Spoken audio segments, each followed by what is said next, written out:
I do believe in God, yes. Yes, I believe in God. I do believe in God. Yes, I do believe in God.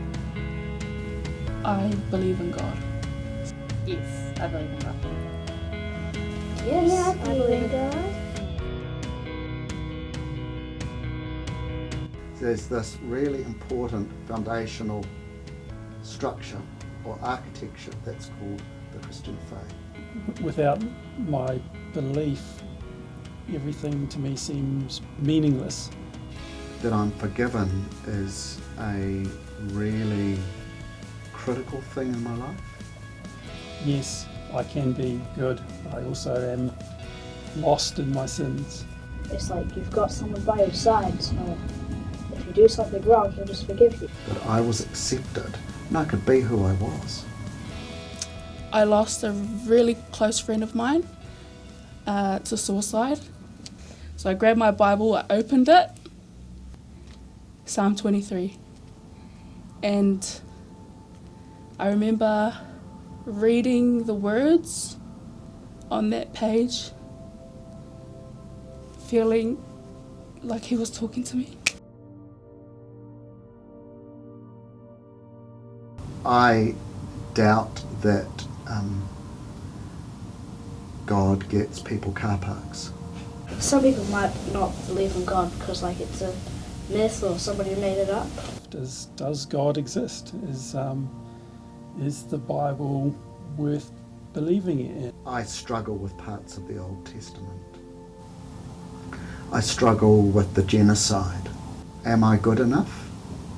I don't think there's ever been a time where I've doubted that there is a God. There's only been times where I've felt distant from him. Belief's difficult when you're in the midst of human suffering. So when I was in my early 20s, I was about 25. I've been married for just on a year, and I was diagnosed with a really rare aggressive cancer. So my dad died a few years ago in not a particularly nice way. He had cancer and it was quite a tough death. I shouldn't have survived my cancer. You're really hit in the face with the, I guess, your mortality, everybody's mortality. Yeah, there was a sudden emptiness the second Michael passed away, and his breathing was very calm and very slow, and then he just stopped. And I called out to him, but he'd gone. To have lost faith would have been the worst thing we could have done. I know without a shadow of doubt that God could have healed Michael, but he didn't. And yet he saved me, and I find that if I have any doubts, it's not any belief in God, but it's just that I don't understand what you're doing sometimes. There are times where I'm angry. Why do I have to lose my grandmother who I need to be here with me? I so badly wanted not to believe.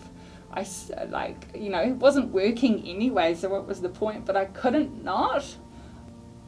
So yes, my faith has come through the ordeal of losing Michael, only strengthened. And in the end, it's all the suffering that we go through will matter. That faith and doubt can coexist, and arguably that can be healthy. Well, he's our saviour. He created us. He created everything. Yeah, and maybe they heard him speak to them. And suddenly I felt a presence beside me. He was beside me when I needed him. My belief in God is that I've been captured by this wonderful divine love story. He bring us a story of him. I believe in God because I feel it in my soul. What the amazing thing to me about Christianity is that God allows, and in his own time, he pulls you back. That without God, then this life is utterly meaningless. looking forward to seeing Jesus face to face. I'm prepared to be challenged, even though I find that deeply uncomfortable at times. Recently, our little boy was diagnosed with cancer, and I had no doubt. I had doubt that he would make it. I had no doubt that I would be not alone and that God had a way through it that would be good, even if it didn't feel good all the time. My prayer often is, oh God, I believe, help me with my unbelief. So we weren't supposed to be able to have children after I had all the radiotherapy. So all of our children are miracles. Belief is easy when our prayers are getting answered.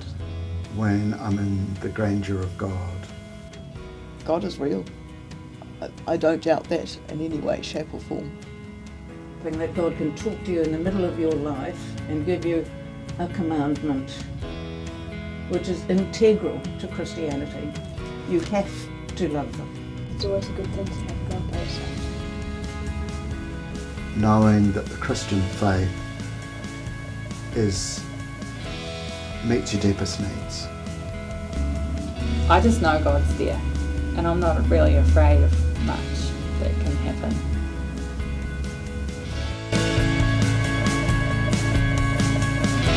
Go on and good luck with that. Maybe I can ask